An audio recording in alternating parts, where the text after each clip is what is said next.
Hola, Dios les bendiga. Hoy paso rápidamente por aquí para hablar de un tema al que quiero que reflexionemos hoy, al que le puse el peligro de las suposiciones. Y es que ahora que estoy empezando a leer la Biblia desde el principio nuevamente, he visto muchos momentos donde hay suposiciones que llevan a las personas a pecar.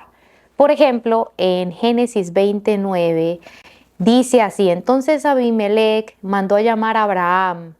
¿Qué nos has hecho?, preguntó. ¿Qué delito he cometido que merezca un trato como este, que nos haces culpable a mí y a mi reino de este gran pecado? Nadie debería hacer jamás lo que tú has hecho. ¿Qué te llevó a cometer semejante acto? Abraham contestó: yo pensé. Su posición: este es un lugar donde no hay temor de Dios. Ellos querrán tener a mi esposa y me matarán para conseguirla. Y lo que estaba pasando aquí fue la ocasión cuando Abraham llega al reino de Abimelech, y entonces él le dice a Sara que como ella es muy bonita, muy hermosa, se haga pasar por su hermana, porque si ellos se enteran de que él es su esposo, lo van a matar para quedarse con ella.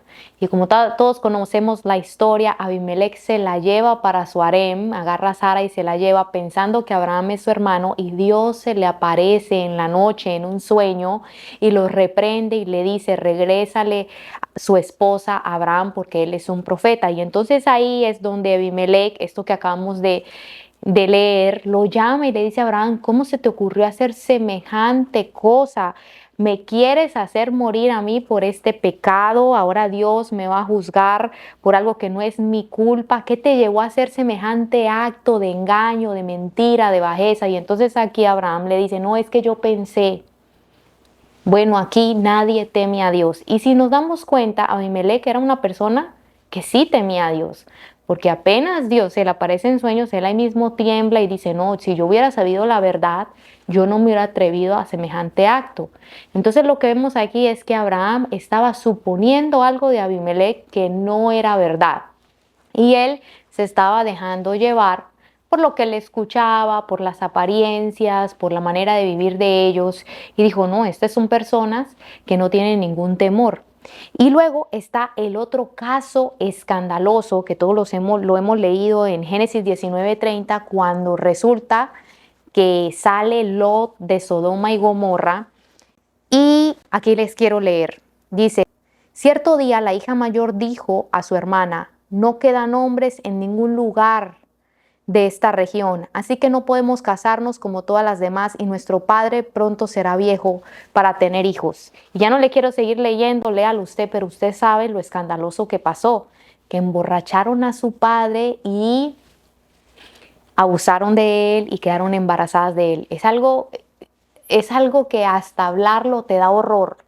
Pero todo comenzó con una suposición: no hay más hombres en esta región y nos vamos a morir vírgenes, no vamos a poder tener hijos ni casarnos porque no hay ningún otro hombre. Una suposición loca, definitivamente, porque ni que estuvieran, ni fueran Adán y Eva, que solo estaban ellos dos. Y ¿qué les quiero decir con esto? Que nosotros tenemos que tener mucho cuidado, porque pienso que todos nosotros, dependiendo de nuestra cultura, de nuestro trasfondo, de las vivencias que hemos tenido, tenemos cierto tipo de suposiciones que ya están automáticamente activadas en nuestra manera de pensar.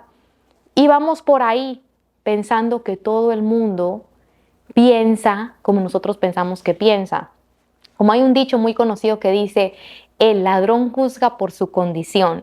O sea, el ladrón es desconfiado y piensa que todo el mundo está tratando de abusar de él, de robarlo, de transearlo, ¿no? Como dicen los mexicanos. Y a veces, hermanos míos, tener ese tipo de suposiciones hace que nosotros nos enfrasquemos en cierto tipo de riñas, peleas, eh, tratos injustos hacia la gente, porque estamos suponiendo que ellos piensan algo de nosotros que posiblemente ni piensan, o que ellos son un tipo de persona que tal vez ni son. Por eso es que Jesús dijo: juzguen con justo juicio. Y esto es algo bien importante porque Jesús no nos dice que no juzguemos. Y cuando hablamos de juzgar no nos estamos hablando que andemos por ahí criticoneando todo lo que la persona haga bien o mal. No. Cuando Él habla de juzgar, está hablando de examinar. Examinen todo de una manera justa para que puedan llegar a un veredicto neutral y justo. Porque estas suposiciones a veces nos hacen creer cosas que están lejos de la realidad. Como Abraham diciendo, no, Abimelech no tiene ningún temor de Dios, y realmente él sí tenía temor de Dios.